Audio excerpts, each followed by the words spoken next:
Como responder a perguntas difíceis de uma criança sobre Deus? Mas, se algum de vocês tem falta de sabedoria, peça a Deus, que a todos dá liberalmente e não censura, e ser-lhe-á dada. Carta de Tiago, capítulo 1, versículo 5.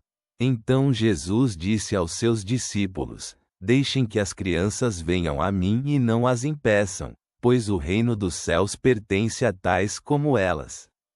Evangelho segundo Mateus, capítulo 19, versículo 14. Reflexão. Mãe, como sabemos que Deus existe? Pai, por que Deus permite o sofrimento? O que acontece com as pessoas depois da morte? As crianças são naturalmente curiosas e sinceras. Fazem perguntas sem medo, porque querem entender o mundo e Deus. Mas muitos adultos se sentem desamparados diante dessas perguntas.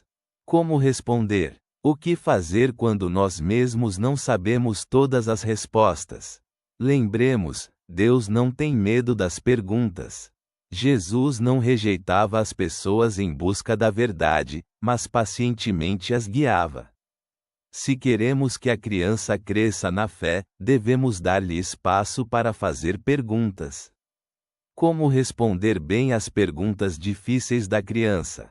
Não tenha medo de dizer, não sei, a criança não espera que você saiba tudo.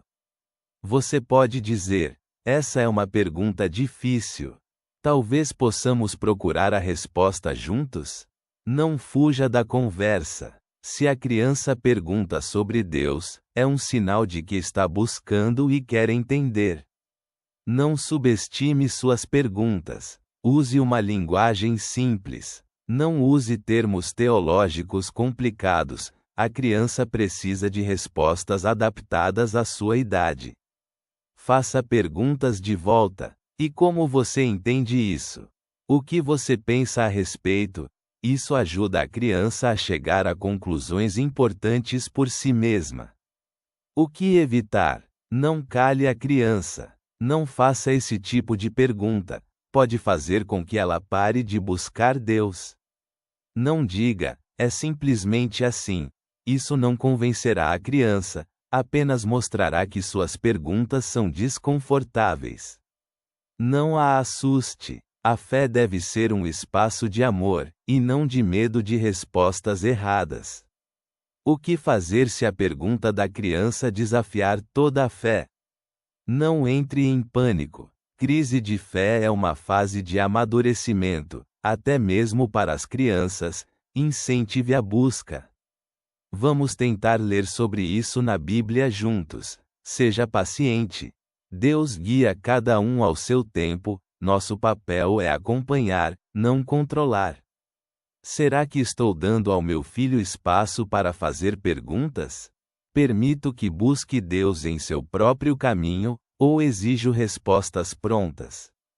Deus convida para uma relação, não para uma fé cega. A criança que pode perguntar aprende a pensar, descobrir e construir seu próprio vínculo maduro com Deus. Obrigado por hoje, saúdo-te cordialmente.